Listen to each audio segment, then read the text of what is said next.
procès depuis 10 ans avec le Lokomotiv Moscou. À l'époque, le milieu de terrain français avait expliqué à l'équipe que son club a tenté de réduire son salaire ou à le vendre.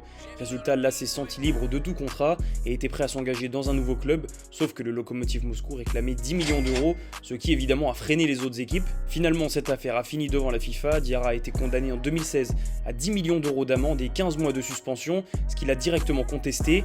Petit bond dans le temps, on arrive en 2024, le procès vient de vivre un vrai tournant et il pourrait clairement changer le visage du foot. La Cour de justice de l'Union européenne a rendu un premier verdict le 4 octobre en expliquant que certaines règles de la FIFA allaient à l'encontre du droit de l'Union européenne. En clair, la FIFA contourne certaines règles de l'employé classique, y compris dans le foot.